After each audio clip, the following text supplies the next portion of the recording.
What does Aaron Rodgers do that Kirk Cousins probably can learn from? I think it's getting out and taking advantage of what the defense gives you, and knowing sometimes you've got to eat the ball, sometimes you got to take a chance, and every once in a while it feels like Kirk Cousins is not willing to push the ball down the field, and maybe just doesn't have that confidence. So I feel like that's probably the main thing. I don't really know. I'm not a quarterback. I'm not a quarterback Mm. guru. It just feels like there's maybe a little bit of a lack of confidence sometimes to take some of those opportunities that Aaron Rodgers, his ability to use his feet Mm. and to find people downfield and to get the defense uncomfortable. On the field, in the broadcast booth, Ron Johnson is Minnesota sports. One-of-a-kind opinions, big-name guests, the teams you care about every day. It's the Ron Johnson Show, part of Locked On Sports Minnesota, and it starts now. Welcome to the Ron Johnson Show, and I'm your host, Ron Johnson. Today's show, I mean, we're going to have some fun, of course. We're going to have Darrell Thompson on, former Gophers running back, former Packer, unfortunately, Packers running back. We can't really stop the Packer Nation from joining the Ron Johnson Show. Hey, they want to get in, let's let them in. But as I bring Sam Ekstrom in, my producer, I mean, we're going to have the Daily Three, of course, but this past weekend, Sam, we've seen Dwayne Haskins now gone too soon. You see Jeff Gladney. And so as a former Vikings defensive back, now Arizona Cardinal, we don't have the whole story, so we can't even go there. But for me, it hit a little close because my wife this weekend as well, Saturday or Sunday, my days are running together, was in a real bad accident, totaled her car. A lady tried to come across, had a stop sign, didn't stop. My wife had the right of way on a street that there's no stop signs, no lights, probably doing 45, 50 miles an hour. Lady tries to beat her across. And then as my wife starts to remember the story, she doesn't think the lady saw her. She said she wasn't going that fast. The lady did not look like she was trying to get out of the way. And it was one of those things when you're going 50 and somebody is literally just in your way, the only thing you can do is turn, but not try to kill yourself. And so the good thing was my wife didn't just completely ram into her. She turned a little bit left. Lady still hit her. Like, lady kept driving through. Like, lady never saw her, never stopped, never hit her brakes.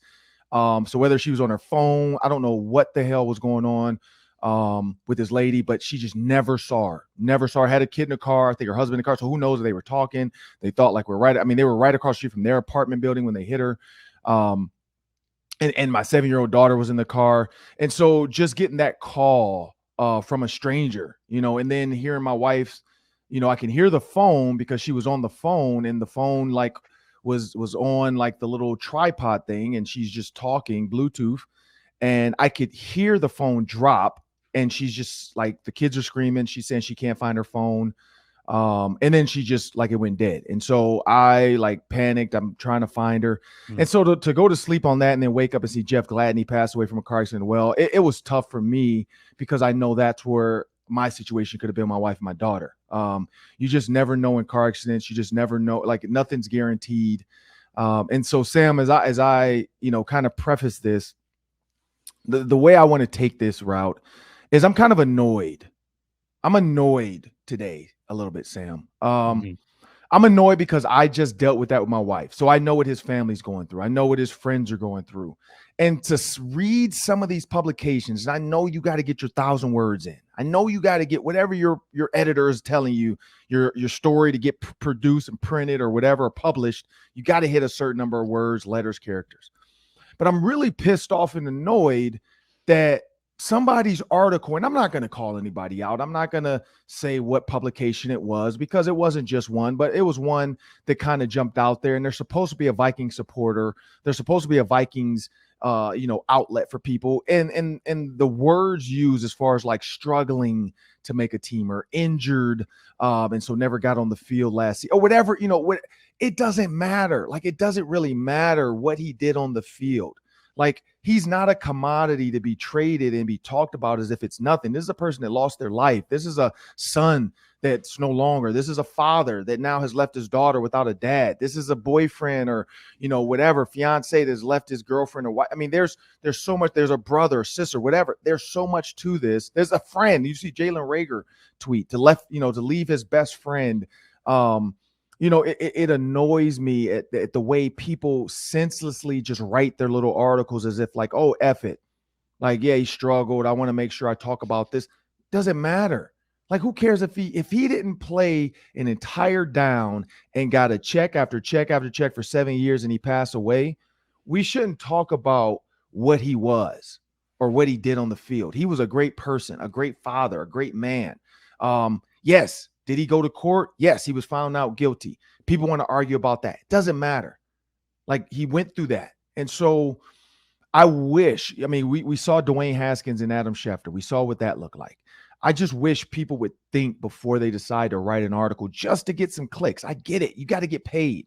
You got to get your people to click on your story and read about it. You want to be first to the street with this. But Sam, what are your thoughts on that, Sam, as far as people just jumping out and trying to have the first story and thinking they're TMZ and they don't have all the info, or they don't have any info, so they fill it, which nobody has any info right now, and they're just filling these stories with BS that has nothing to do with Jeff Gladney's life. Yeah, we shouldn't define people based on a year of professional struggles. That should not be what a person, boils down to. Obviously Jeff Gladney's issues were legal in nature, but that doesn't mean that's not the lead. Like, so a life was lost. And unfortunately, whether mistakes were made or not on Jeff's part, he doesn't get the opportunity to make amends for those mistakes. He doesn't get an opportunity to come back in his career and try to make something of it. So it's all very sad. And you mentioned it with Schefter and Haskins. That's how Schefter got in hot water, is he tried to boil down Dwayne Haskins by tweeting Dwayne Haskins, struggling, Commanders and now Steelers quarterback, passes away. It's in bad taste. It diminishes who they were. And we don't know a lot of these guys off the field that well. We don't know what they're about or the way they interact with their family. That's all more important, arguably. So I understand why you'd be disappointed. And for Vikings fans or journalists, Gladney was a difficult or a challenging person to cover there for a couple of years, but this supersedes that. Right? Like, this is a totally different ball game than what happened in those 2 years he was on the Vikings. Yeah, and that's what's sad. Like, I've said this numerous times. Like, I'm tired of people treating players as if that's it. Like, when you see somebody, who passes away, Joe Blow, American, awesome person, you don't ever see people talk about them that way. Like, oh, he struggled at Wendy's for a couple years and then he moved on to Burger King and, he never really figured out the fry machine at McDonald's. He struggled to just get a job at Best Buy. Then he went to Target. Then he went to Sears. And then he went to, you don't see people do that with human beings. When somebody dies, he was a father, he was a husband, she was a mother, she was a wife. You never, ever see that. Like, you never see people do that. And that's why it frustrates me that's the way. Now, granted, you're not going to get clicks by talking about the life and death of somebody that the media cannot, break down and talk about. But I go back to the ESPN commercial. One of my favorite ESPN commercials, I think it was Peyton Manning, who was like at the grocery store cheering on the guy making the deli meat. And then he was at the bus stop cheering on the bus driver. And I think it was all NFL guys. I think it was like Eli Payton, a couple other guys. I can't remember all who was involved, but I think back to that, I think somebody blew the whistle with somebody in their office because they took too long to type out the email. I don't think people understand the pressure that these players are under, where you can't just like Justin Jefferson. He can't just go shopping at Shields or the Mall of America. Now he can, but he's probably going to get stopped once people realize who he is. Like I said, I saw Mackenzie Alexander at the mall, I think last year before, I can't remember, my years are running together now with COVID, but I remember just having a conversation with him at the Nike store, and the only reason people started walking is they saw two, guys that look like they're in shape, and of course African-American guys, me being 6'3", of course it's like, well, who is this guy? And then they see Mackenzie Alexander, so people kind of start like, God, that guy looks familiar though. I couldn't imagine, living that life under a microscope, especially with social media right now. I think that's the other part of this. Like you had a lot of issues in the past, and that's why even the James Worthy, bringing up current players, tattoos and three-pointers, and then people are now dragging him through the mud because they're like, dude, you got arrested for prostitution before a game. Like, what are you talking about? Like, this dude, when he got tattoos, like LaMelo Ball, for instance, when he got tattoos, he's in the AT&T commercial, great kid, never been in trouble, not in the media for doing anything, doesn't have like a bunch of, crap in his life, has a great dad and mom, supporting him, has brothers, one brother in the NBA and doing great, one brother trying to make it. Nothing wrong, but you want to talk about guys with tattoos and shooting three-pointers. And LaMelo fits that bill. Like, he shoots, he's up threes, he makes them. But the fact that James Worthy is one of those guys, one of those like, oh, man, back in my day. No, man, you can't say that. Like, stop trying to minimize what players and young guys do and turn it into your headline.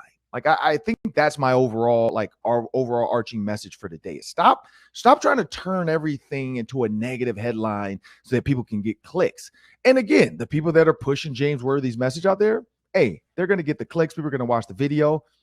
But, hey, when you throw stones and you live in a glass house, you're going to get cut. And that's what James Worthy's dealing with right now.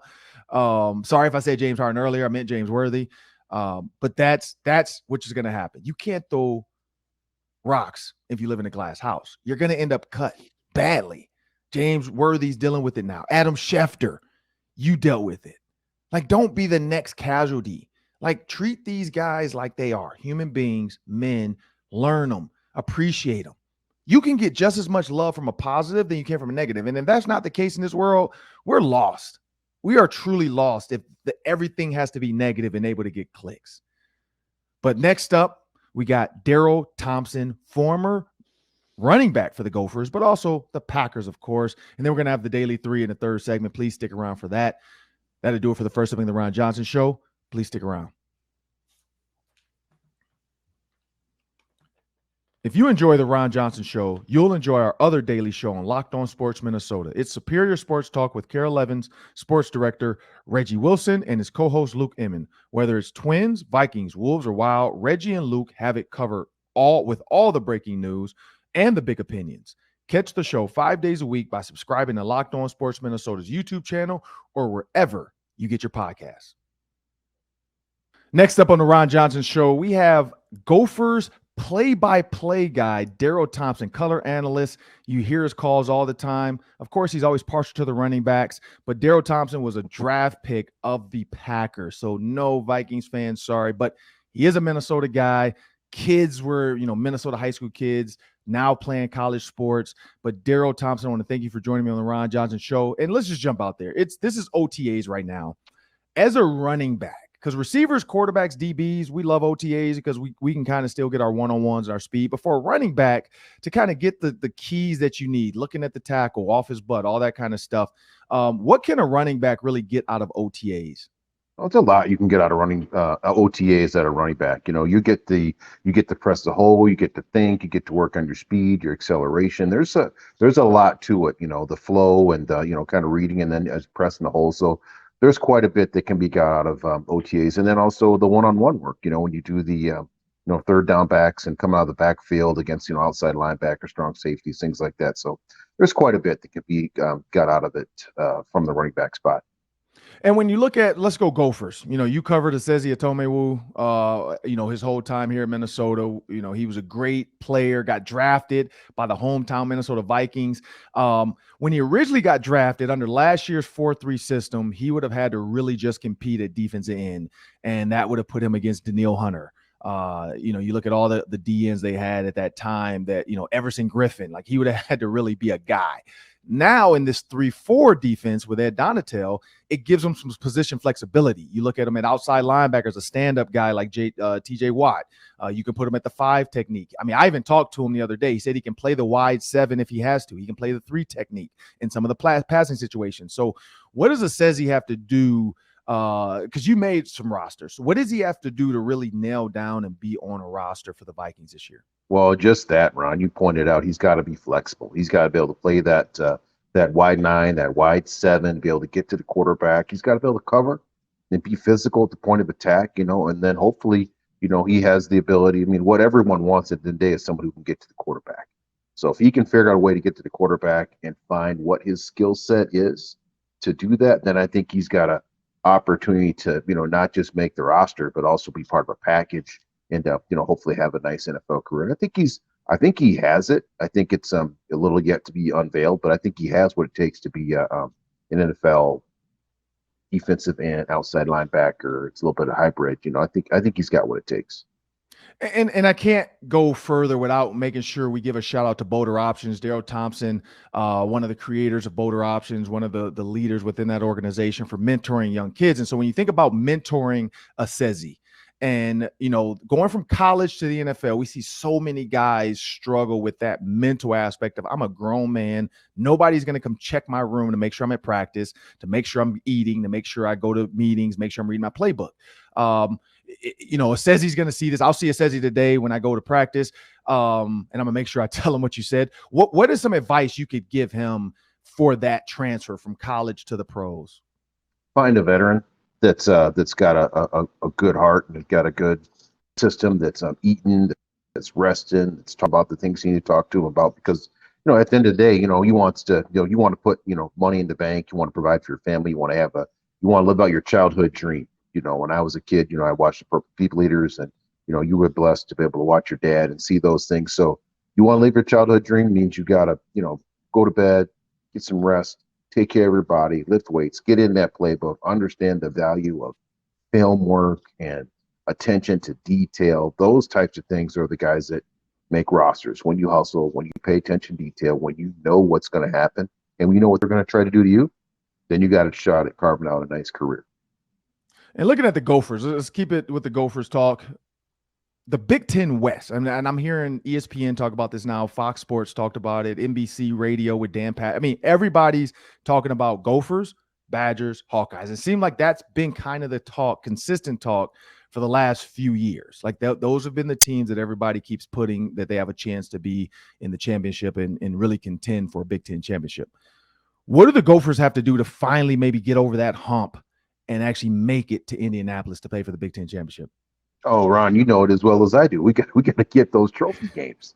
You can't lose to people that you aren't supposed to lose to. You get, someone on the ropes or someone comes in and they kind of hum you all day long, and then you end up losing to an Illinois team. That's a good team, and they're well coached, they're disciplined, and they really, really like to beat us like we like to beat everybody else. So you got to win those trophies. You win those trophy games, everything else is going to take care of itself because you got momentum, you got the energy, and you got what it takes. So you win those trophy games, those 2 games you're talking about, everything else pretty much takes care of itself.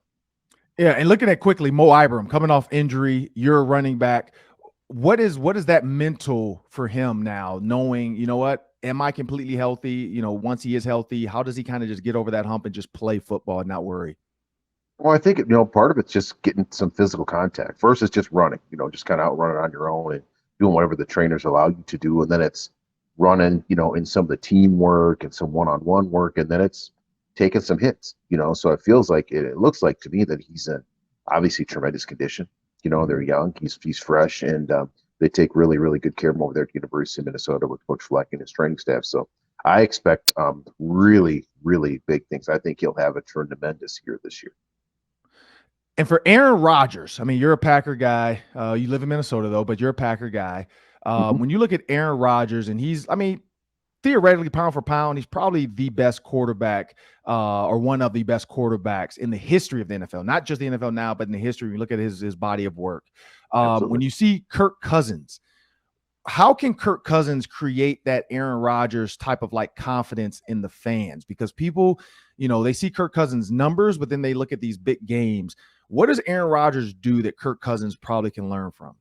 I think it's getting out and taking advantage of what the defense gives you, and knowing sometimes you've got to eat the ball, sometimes you got to take a chance, and every once in a while it feels like Kirk Cousins is not willing to push the ball down the field, and maybe just doesn't have that confidence. So I feel like that's probably the main thing. I don't really know. I'm not a quarterback. I'm not a quarterback guru. It just feels like there's maybe a little bit of a lack of confidence sometimes to take some of those opportunities. That Aaron Rodgers, his ability to use his feet and to find people downfield and to get the defense uncomfortable is not something Kurt's done a lot of. And I think Kurt's probably as athletic as Aaron. He's not, incredibly athletic, but I don't think Aaron's like incredibly athletic, but he uses his feet good enough, and Kurt can certainly use his feet good enough to buy that extra time to get the ball out in space and pick up a few more. And if he picks up 3 or 4 more first downs like that using his feet and scores on one of them, a long shot down the field to his tremendous receiving core, then I feel like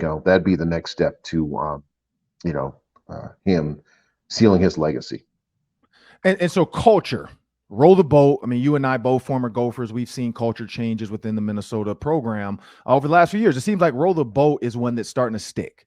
People are starting to actually understand the culture. It's verbal. We know it. It's visual. It's everywhere you go.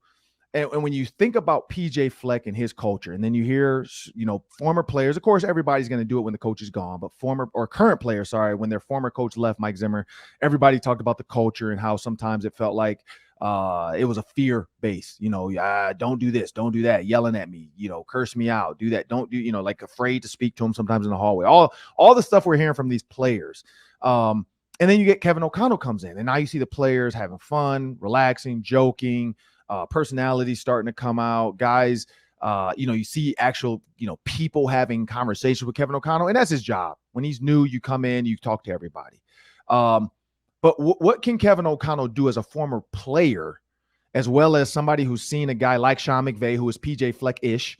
What can he do to kind of change this culture around the Vikings organization as a whole? Whether players think they're, not players, whether fans think they're cursed, or they think that there's no true culture, true system besides defense. What can Kevin O'Connell bring to an organization like that? Because he's young, so I think that's part of it too. I think it's 2 pieces, Ron. Number one, I think is communicate. That there is a new system, and I think that in all sports we're seeing that people want to be loose.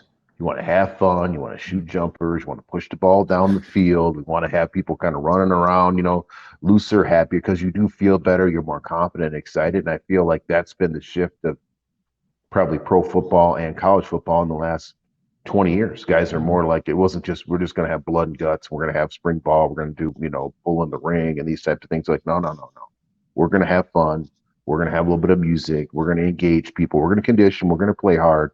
But we're also not trying to, destroy each other. This is a game, and if you treat it like that and have fun, you have a lot of success. So I think, it feels to me, and I've not met him. I've just watched him, through some interviews. He looks like he's fun, he's light, and there's something to that. And also, one of the best things about the NFL, I always thought, was like, if a guy can't do his job, they just get rid of him. Now, it's kind of a little bit crude to say that, but they just move on to the next person. True. So that's the piece of it. You know what? It's okay if you can't quite, let's eventually say, Darrell, you're hip, you're running, you can't quite. It's like, yeah, all these things are, what? We got this new guy, Edgar Bennett, we got Edgar, and someone else kind of comes along. That's life. That's business in the NFL. So once you learn and adjust to that, you'll be successful. And hopefully the Vikings can turn the corner this year. They have a great running back, actually a couple of great running backs, a very, very good quarterback, tremendous receivers, a defense that has yet to be seen. Again, it'll be interesting to see what happens with the defense. There's a lot of new parts and pieces, but to me, a healthy Daniil Hunter makes that defense so much better. And if he's healthy, I had a friend that played with Reggie White in college. He said, when I was a freshman, I thought I was hot stuff. But Reggie White was knocking quarterbacks. People were throwing me the ball. He said, Reggie White left, I got exposed. So it's a lot different when you get someone that the quarterback is concerned about every waking moment versus a regular defensive end. Right, and Daniil Hunter is not regular. Well, that'll do it for Darrell Thompson on the Ron Johnson Show. I want to thank you, Darrell, for joining me. Please stick around, everybody. The Daily 3 is up next. That's 3 questions, 3 minutes each. We'll be up after that. Do you want instant post-game reaction from insiders that cover your favorite sports teams? Well, check out our Locked On Sports Minnesota's podcast on YouTube or wherever you get your podcasts. Following every Twins, Vikings, Wild, or Wolves game, our Locked On team hosts are broadcasting live with team insiders like Kevin Gork for the Wild and Brandon Warren for the Twins. Never miss a podcast by subscribing to Locked On Sports Minnesota's YouTube channel or download and take us wherever you get your podcasts. Well, it's that time of the show that I love. It's the Daily 3. That's 3 questions, 3 minutes each. Take it away, Sam. Vikings question of the day, Ron. We try to have one every day. And today I want you to give me a win total range. So I want you to think of the worst case scenario for this team. What is the floor and what is the ceiling? Between what and what is this team going to wind up with? So this is what's scary when I did the numbers. And I hate to even do this, but I'm going to do it. When you look at the Bears and the Lions, I think that's 4 wins. I really do. When you look at what the Bears offense is possibly going to look like and what they have to get done with the new head coach, whereas Kirk Cousins is kind of a plug and play quarterback. Have we seen, success with the Commanders or the Washington football team, and now the same success with the Vikings. So Kirk Cousins kind of plug and play, where Justin Fields, he was really great at Ohio State, and the Bears never really used him properly. And so now it's going to be that key. Lions, same thing. Jared Goff, he needed a babysitter in Sean McVay and Kevin O'Connell and that group, and the way they do the check with me's and they help him out. You get Matthew Stafford, they win a Super Bowl. You go Jared Goff to the Lions, and they're hit or miss. I do think this new look Vikings offense is going to be very sustainable. It's not going to really stall. You're always going to have creative play design. I think that's 4 wins. As I break down some other ones, as the New Orleans Saints got better, the Eagles got better in trades. The Cardinals got better in trades. And they're going to get the Cardinals when DeAndre Hopkins is back. And that's what's even scarier when you look at Brown and Hopkins. And so when you think about everything, kind of break it down, I think their floor is actually now 7 wins. I think 7 wins has to be the floor. If you can't pull off 7 wins with that schedule, because you got 7 wins before, that's sad. I think their ceiling is 12 or 13. I think 12 though. Because you look at the games that are going to be tough with the Bills, the Colts now, because again, the Colts have gotten Matt Ryan, even though Matt Ryan wasn't great before, but now Matt Ryan, has, I think, a better scheme. Matt Ryan hasn't really been good since the Super Bowl. Maybe the 28-3 got him. But that's where I'm going to go. I think the floor is 7. I think the ceiling is 12. I don't think the ceiling's 12, but I think 12 is very attainable. But again, like I said, 7 has to be the floor. 12 is attainable. Anywhere in there, it's going to come down to some kicks, and we'll see who makes the team as kicker, because that's going to be the key. Yeah, if it's last year's team, how many games did they win on kicks? How many did they lose on kicks? It was like 3-3, right? There were so many games that came down to the last play. So many games were 1-possession games. I look at the schedule and I think there's maybe only 2 games that are borderline unwinnable, and even that is not true. Every game's winnable, but at Buffalo and at Green Bay, super, super tough. Other than that, a lot of those tough games are at home, like Dallas at home, New England at home. And that's pretty helpful. I think you've got two of your tougher games actually early in the season at Philly. That's going to be pretty tough. And then obviously the Saints in London will be tough as well. But 7-12 is honestly, Ron, exactly what I had in my head. So same page right there. We haven't had a vaccination controversy in quite a while. I did not miss it, but it's back in the news. The Minnesota Twins are going to Toronto next week. And because they're going to Canada, they need vaccinations to get in the country. 5 of their players reportedly will not make the trip. We don't know their names yet, but Ron, what's your reaction to those players' decisions? They could do whatever they want. This is the thing, man. Like, in this world, we get so caught up sometimes, and some people have a choice with what they want to do with their body, and some people don't have a choice with what they want to do with their body. Some people have a choice in what they think they should do, and some people should not have a choice. Like, we are literally, and I watched New Moon. I don't know if you've seen that, Marvel Comics. Love it. Love all the Marvel stuff.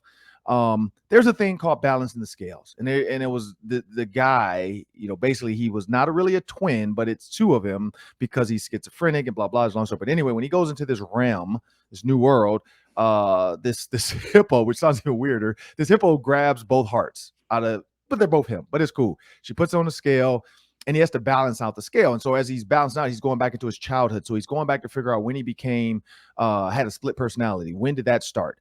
Like his mom, he thought his mom was this type of person, but his dad really hid it. She was an alcoholic. She abused him. He then finally found out, oh, that's why I created a second person, because I personally couldn't handle my mom abusing me or beating me, because his brother had died and the mom blamed him for killing his brother. They were playing, brother drowned, mom blamed him, long story. And what so a sad movie. This sounds depressing. It's a show on Disney Plus. I mean, Oh. I don't think kids would understand all that stuff. Like as an adult, you're like, oh, okay, I get it. Like he created a second personality because his mom was abusing him. Because they don't show it. They just kind of show her going into the room, and then all of a sudden he changes and his new personality comes out, and then he's like identifying like, oh, okay, this is when I got it. Long story short, they had to balance the scales. He had to learn his past life and his new life, and then kind of come together to kind of understand why he has split personalities. The cool thing, I can't wait for the show, has nothing to do with this topic, is there's a third personality that is more aggressive, because basically when they put this suit on, they get all these powers. Long story short, there's a third personality, and neither of them understand, like, who is this guy? But he's super ridiculous. He can beat up 15 people at one time. But but my point of this, to bring it home, is the scales are not balanced. And so whether we need to go into our past and look at it, and whether we need to identify with our future and what we want it to look like we have to balance these scales. And so it's not, and baseball is America's pastime. It's not Canada's pastime. So Canada's like, I don't give a crap. Like, this is our rules. You're going to do what we say. You don't have to do it, but you're not going to play. You're not going to come into our country. I don't think people care enough in baseball because there's so many games. So the fact that these 5 players are going to miss 5 road games, hey, just treat it as a bye week. Treat it as a DL, days rest. I don't even know what you want to call it. But, hey, it is what it is. You got to deal with it. Who cares? Like, move on. Go. Hopefully you can pull out 3 to 4 games. The Tigers game didn't go the way I thought it was going to go in that first one. They have 4 more, so we'll see. But, yeah, like when you think about that vaccination crap, like, look, people want to do what they want to do. If they think it affects other people, if they don't, hey, just be smart. If you don't feel good, stay home. Yeah, I just think it's the timing is bad for the Twins, because they just lost a pitcher to injury. Mm-hmm. They just lost Royce Lewis to injury. Like, the injury bug has been biting this team all year, and it's bad right now.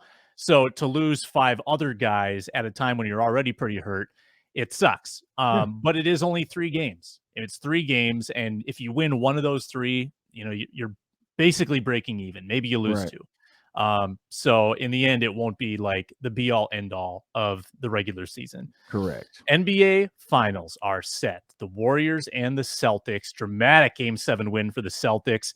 They had to stave off a Jimmy Butler 3 that could have won the game, but they make it to play the Warriors, who are favorites in the series. Who you got in the NBA finals run? Well, first I want to say Jimmy Butler, like, everybody can say what they want to say. Jimmy Butler says teammates were happy with that shot. You drive to the lane. You might get fouled and one. You might make it, or not might. You probably make a layup and tie it up. Nobody's in the lane. If you get going, they might try to take you out. Hard foul for a flagrant 2. You get 2 shots and the ball. Like, there's so much like to do it. And when you look at like Spoelstra said, he makes that 3, but he makes a balanced 3. That 3 looked like he was moving forward. Didn't look real balanced. Moving forward now, Celtics Warriors. I did pick the Warriors early on the Ron Johnson show. So remember I said I thought it was going to be Heat Warriors. So I was pretty close. Like, when we started this whole thing, you had me pick my 2 favorites to get there, and I said Heat Warriors. I was extremely close. The Heat were right there. Joel Embiid says they need another superstar. Maybe. But I'm going to go Warriors. I mean, you look at the way they're playing now. They're probably going to get Gary Payton the second back. Possibly. You look at Poole. You look at Clay. You look at Draymond. You look at Andrew Wiggins dunking on people. The funny thing is the Warriors core made it to the NBA Finals with Kevin Durant. The Warriors core made it to the NBA Finals with Andrew Wiggins. Is Andrew Wiggins and Kevin Durant interchangeable when you have stars? Not saying by themselves. I'm not crazy. But when you have stars, are they pretty interchangeable? Because we know Kevin Durant can be a ball dominant guy. But what Andrew Wiggins gives you is the ability to spread out the floor, an explosive jumper, and then a guy that looks like he has confidence now. Like, Andrew Wiggins looks like the kid out of Kansas. And so I got to go Warriors. Nothing against the Celtics. But when you look at some of the Celtics deficiencies, like everybody's saying they're the best defensive team, not everybody, Kendrick Perkins says they're the best defensive team in NBA history. Hold your horses because they haven't seen this onslaught of threes that's coming their way. But I truly believe that the Warriors are just a better team. The way they pass the ball, the way they play together, the way Steph Curry gets going and it's tough to stop. Like the kid can shoot from the logo and confident. It's not like he's throwing up a shot like Trae Young to me does it, and it looks like a little boy heaving a ball up at with a Nerf rim that's too big for him. Steph is just shooting. That's his shot from there. Like he works at him and Clay. Clay can get 4 shots off and only take 4 dribbles, maybe not even 4 dribbles sometimes. So that's why this team is so dangerous. And then you got Draymond Green, who's going to be your enforcer. He's going to be the guy to talk. He's going to be the guy to, to make sure the refs are doing what they got to do. He's going to be the guy to make sure if your guy does something, my guy, I got something for him. So like the whole Marcus Smart, Al Horford, trying to act like they're tough, that doesn't work with Draymond. Draymond is from where I'm from. When you're from Detroit, when you're from Michigan, you got a different mindset when you step on the court, and that's what Draymond brings to this Warriors team. And if they can get Gary Payton Jr., the second back, and you have Poole playing the way he's playing, that's a tough team because they can go small ball with that death lineup and Draymond's at the 5, Wiggins at the 4, or they can come back and kill you and put Steph in and leave everybody else on the bench and put a bunch of role players around. So Steph just literally looks like he's playing Ring Around the Rosie, running around the court, getting shots off. So it's a scary team. And then Steph can rest and Clay can come in and take over. So it's so much where the Celtics are really Jason Tatum dominant. And then if Jaylen Brown can play, that's when they kind of pick it up. But if they can't find a way to get going, and Wiggins, I mean, we saw what Wiggins did defensively. Like Wiggins on Jason Tatum, I guess is where they're probably going to go. I don't think they're going to put him on Clay on him. I think they would waste Wiggins, let Wiggins get tired and really just beat Jason Tatum up.